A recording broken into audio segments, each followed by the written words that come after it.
Эфир Абхазского телевидения продолжается. Вы смотрите информационный выпуск Амшикшара. Здравствуйте. А сейчас коротко о главных темах. Вредители атакуют сады Былрыпша. Четвертый день идет масштабная обработка деревьев. Даур Начкебия встретился со своими читателями. Как обычное чтение превратилось в откровенный диалог о войне, дружбе и творчестве.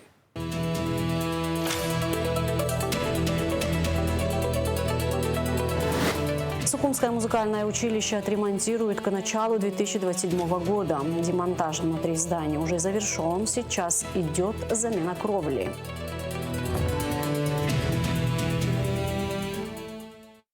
Министр иностранных дел Олег Барцец встретился с означенным послом России в Абхазии Вячеславом Гладковым. Приветствуя российского дипломата, глава МИД выразил уверенность в дальнейшем развитии двустороннего сотрудничества.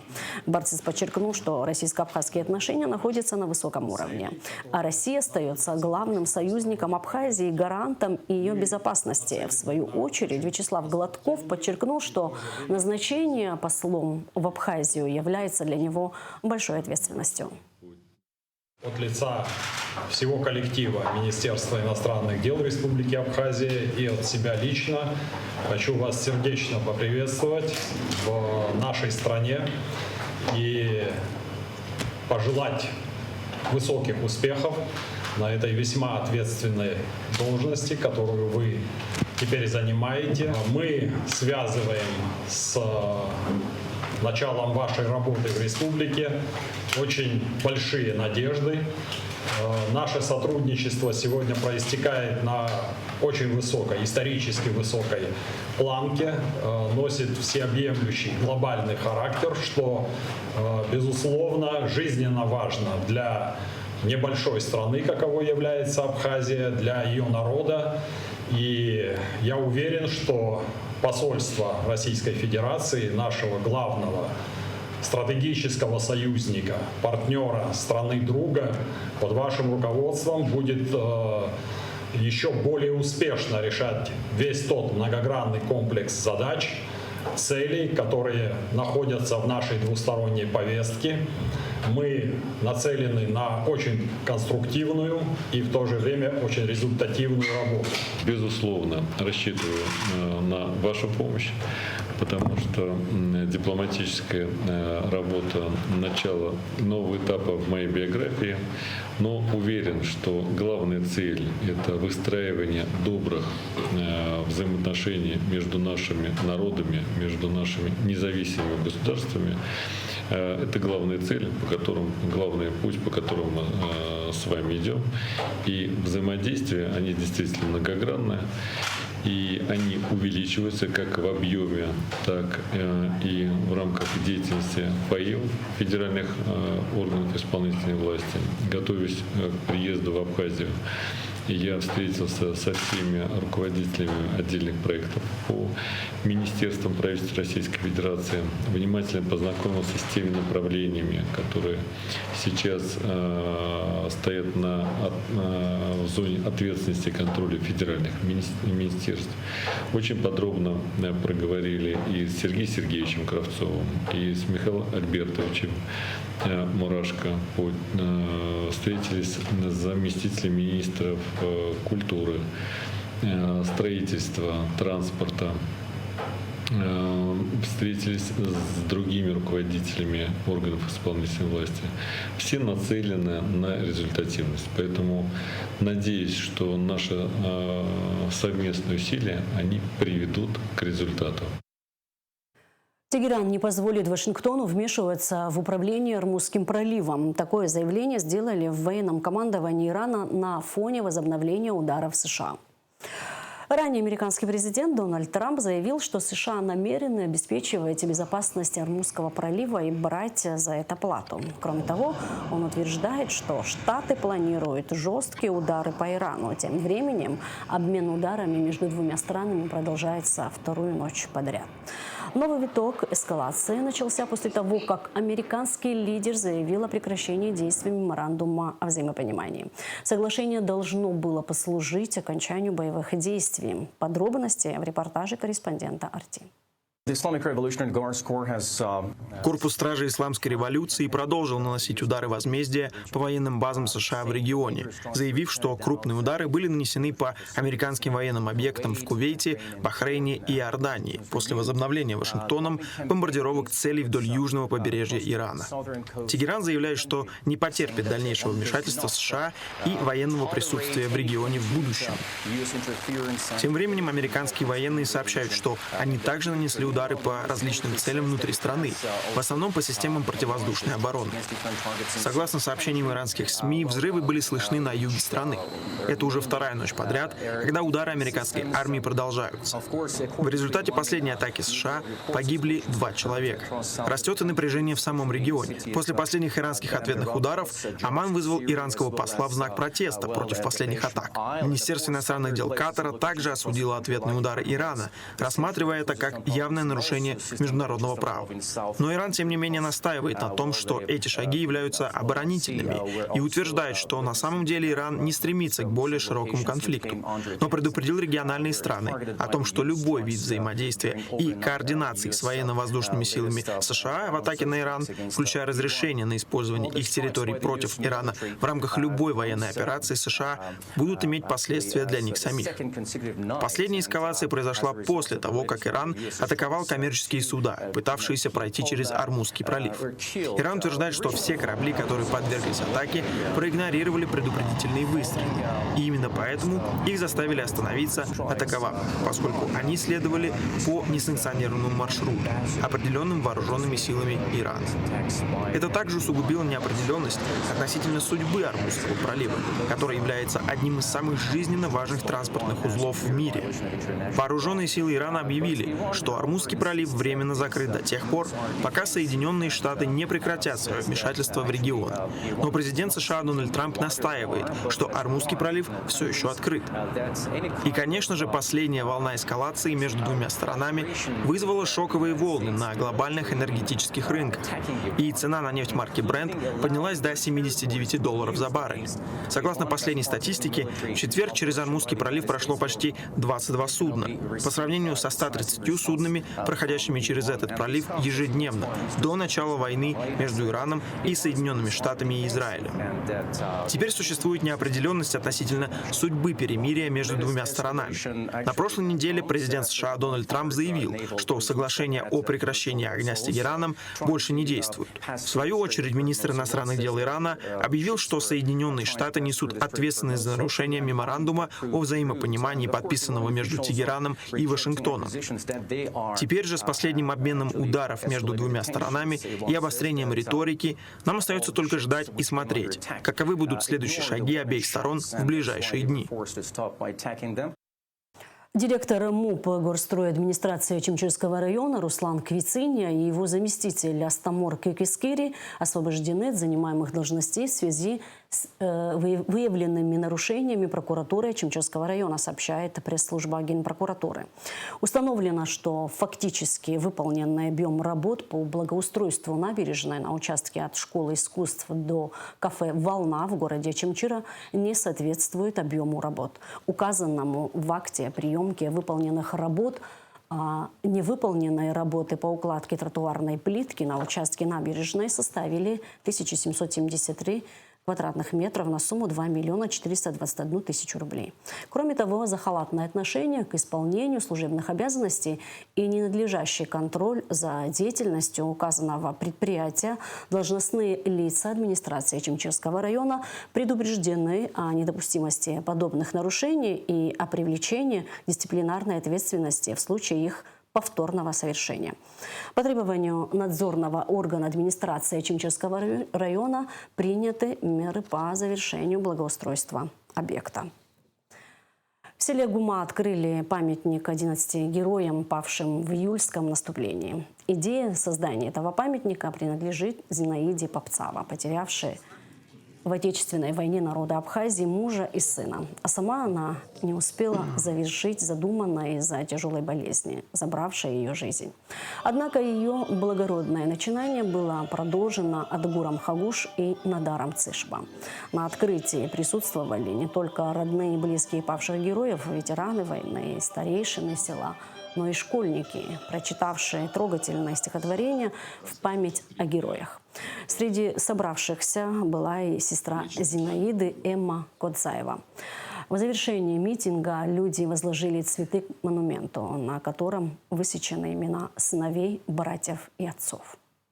Я так вот рада, я вот смотрю, столько людей собралось. Ее дело продолжили и закончили. Так что всем спасибо огромное вот за эту память. У нее погибли и муж, и сын. Здесь столько солдат молодых здесь погибло. И так хорошо, что вот это вот дело довели до конца, и что это будет, и что люди будут видеть вот этот памятник. Всем огромное спасибо. Почти все они погибли в разных ситуациях и в разные дни, но их объединяет место проживания и села, за освобождение которых они отдали свою жизнь. Мы, осечковцы, лдзанцы и пицунчане, горды тем, что мы воевали и жили вместе с ними. Мы вспоминаем не то событие, о котором говорим, а последнее воспоминание о нем. Вот если мы будем чаще проводить такие мероприятия, чаще обмениваться воспоминаниями, то наши потомки, наши следующие поколения, они будут помнить так же, как и мы. В Гулрыбском районе приступили к обработке деревьев от американской белой бабочки и коричневого мраморного клопа. Работы ведутся в селе Дранда силами МТС района при содействии Минсельхоза и районной администрации. Подробности в репортаже Миланы Агрба. Американская белая бабочка – опасный карантинный вредитель, поражающий около 300 видов растений. В Абхазии она широко распространилась с 1980-х годов и продолжает наносить ущерб сельхозкультурам. В Гулрыбском районе началась обработка деревьев от американской белой бабочки и коричневого мраморного клопа. Работы проводятся в селе Дранда силами местной МТС при поддержке Министерства сельского хозяйства и районной администрации. Ежедневно 2 единицы техники работают в этом направлении. Сегодня в селе Дранда проводим выборочное опрыскивание по уничтожению очагов американской белой бабочки. И используем ядохимикаты, которые нам бесплатно выделило Министерство сельского хозяйства Республики Абхазия. Американская белая бабочка особенно опасна для таких деревьев, как шелковица, грецкий орех, яблоня, груша, слива и айва. Даже небольшие колонии гусениц могут полностью оголить деревья, что приводит к значительным потерям урожая. Коричневый мраморный клоп также представляет собой серьезную угрозу, так как он повреждает плоды и листья растений, что может привести к их увяданию и снижению урожайности. Каждое лето в районе наблюдается появление этих карантинных вредителей, что создает дополнительные проблемы для местных фермеров. Для присадебных участков, благодаря помощи Министерства сельского хозяйства, выделено достаточное количество ядохимикатов, чтобы крестьяне сами своими силами обработали свои участки от вредителей коричневого мраморного клопа и американской белой бабочки. Работы по борьбе с американской белой бабочкой и мраморным клопом продолжаются уже 4-й день. Ядохимикаты имеются в достаточном количестве, и основное внимание уделяется обработке обочин дорог, кустарников и отдельно стоящих деревьев, пораженных этими вредителями. Милана Агрба, Камила Джопу, Абхазское телевидение. В Сухуми продолжается реконструкция государственной музыкальной школы. Историческое здание 1914 года постройки обновляют поэтапно. Уже выполнены подготовительные работы. Впереди восстановление помещения, фасада и благоустройство территории. Дамей Акшба расскажет детали. Еще совсем недавно в стенах этого здания ежедневно звучали музыкальные композиции, а сегодня вместо них шум строительной техники. В Сухумском государственном музыкальном училище начался долгожданный капитальный ремонт. За несколько месяцев уже выполнен значительный объем подготовительных работ. На прилегающей территории снесены старые строения, а внутри здания демонтированы конструкции и элементы, которые не подлежали восстановлению. Эти работы стали первым этапом масштабной реконструкции, направленной на сохранение архитектурного облика здания и создание современных условий для обучения. 2026 года в рамках инвестиционной программы социально-экономического развития за 2026-2028 год начались работы по реконструкции Сухумского государственного училища, музыкального училища имени Чичпа. На данном этапе произведен демонтаж неподлежащих восстановлению элементов. Приступили к монтажу электрики, приступили к реконструкции фасада, кровельной части. Закупили материал весь для продолжения работ. На месте работает бригада из 25 человек. Строители поэтапно восстанавливают здание, параллельно готовя его к дальнейшему оснащению музыкальными инструментами. Впереди монтаж электрической части. Штукатурные работы. Будут установлены системы отопления и вентиляции. Планируют отреставрировать 12 исторических каминов. Также нужно обустроить систему водоотведения. Здание постройки 1914 года. Перекрытия этого здания были сделаны из балок. Они уже стали ветхими, гнилыми. Нам приходится их менять на более свежие решения, новые конструкции. Фасадная часть здания будет с сохранением исторического облика. Камины подлежат полной реконструкции и тоже будут сохранять исторический облик как культурное наследие. Помимо внутренних работ благоустроят и прилегающую территорию. Проектом предусмотрено обновление фасада здания, устройство пешеходных дорожек и тротуаров, а также комплексное благоустройство двора. Благоустройство территории, прилегающей к Сухумскому музыкальному училищу, включает в себя устройство возведения нового забора, устройство лестниц гранитной плиткой, реставрация подпорной стены, новые зеленые насаждения. Будут устроены зоны отдыха, будут мафы установлены. В Сухумском государственном музыкальном училище функционируют практически все основные отделения. После завершения реконструкции здесь планируют открыть и ударное отделение, что позволит расширить возможности для обучения юных музыкантов. В настоящее время здесь обучаются 170 студентов. Дамей Акшба, Ахра Амичба, Абхазское телевидение. Участники книжного клуба «Почитатели» провели встречу с абхазским писателем Дауром Начкебе. Обсудили две его книги – роман «Берег ночей» и сборник рассказов «Одноглазое небо». На встрече побывала и наш корреспондент Нала Чкинджери.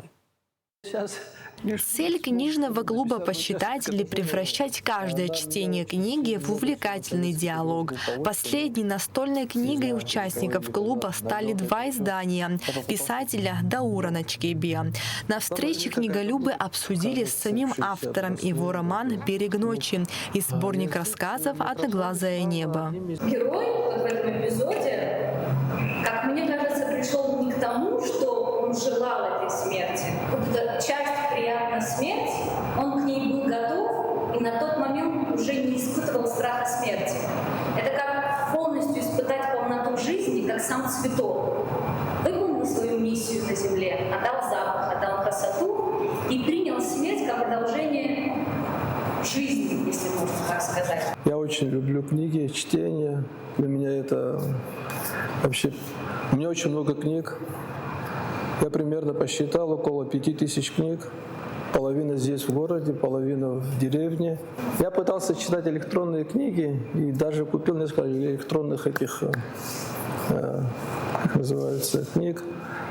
Закачивал туда всю литературу, но не пошло. Только бумажная. Ну, я старомоден, что делать.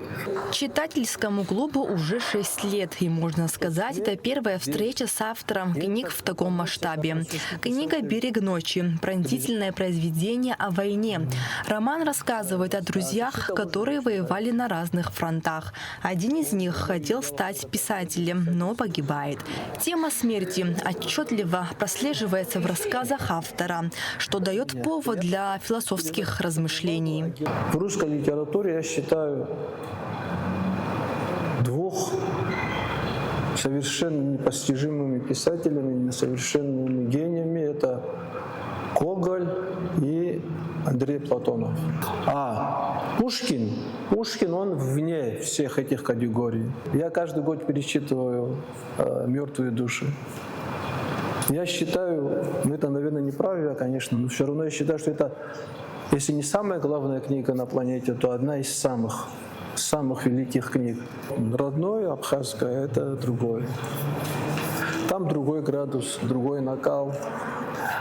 Там язык – это другое. Это то, что течет по моим жилам. Второй для обсуждения книгой стал сборник рассказов «Одноглазое небо». В этой книге Даура Начкебия переплетаются лирические и философские линии. Часть рассказов написаны от лица автора, а другая – от лица погибшего героя его романа «Берег ночи». Участники обсудили ключевые смыслы, заложенные автором в этом произведении. Идея встречи с Дауром Начкебия возникла у нас довольно давно, и сегодня мы сумели ее реализовать. Я очень счастлива, что Даур Капитонович нашел время, посетил наш клуб, ответил на все вопросы, которые нас интересовали. Абхазских писателей мы, к сожалению, читаем реже, чем зарубежную и российскую прозу, но связано это больше с тем, что абхазских книг меньше, в том плане, что их в доступе меньше, их сложнее найти в бумаге. Надеемся, что в ближайшие годы эта проблема для абхазских читателей будет решена, потому что у нас есть большой запрос на чтение своей абхазской родной литературы. Это происходит совершенно на безвозмездной основе, поэтому я призываю каждого желающего присоединиться к клубу. Участники книжного клуба «Почитатели» поначалу собирались на онлайн-платформе. В дальнейшем их встречи переросли в живое общение. И уже 3 года они собираются в таком формате. Выбрав одну книгу путем голосования, прочитывают ее в течение 1 месяца. Далее следует разбор, затем анализ. А самое интересное – это встреча с автором. Налач Хинджерия, Ильдар Тамиров, Абхазское телевидение. Футболисты юношеской сборной Абхазии стали победителями международного турнира «Кубок дружбы», который прошел в Москве. Турнир проходил на поле спортивного комплекса МГИМО. В нем участвовали 8 команд из России, Сербии и Абхазии. 2 место в соревнованиях заняли футболисты донецкого «Шахтера», 3 – московский «Луч». Лучшими игроками команд призеров признаны Ренат Гули, Абхазия, Данил Лисенко, Шахтер, Михаил Демидов, Луч. Часть Сухума останется без воды 14 июля. Из-за ремонтных работ с 10 до 18 часов будет прекращена подача в новом районе на улице Эшба и массиве Гумиста, сообщает водоканал. И в конце выпуска информация о погоде. По сообщению синоптиков, во вторник, 14 июля, в Абхазии ожидается облачная с прояснениями погода. Ночью преимущественно без осадков, днем временами дождь, возможно гроза. Температура воздуха ночью плюс 18-23, днем плюс 23-28 градусов. Температура морской воды плюс 25. На этом наш выпуск завершен. Всего вам доброго. До встречи в эфире.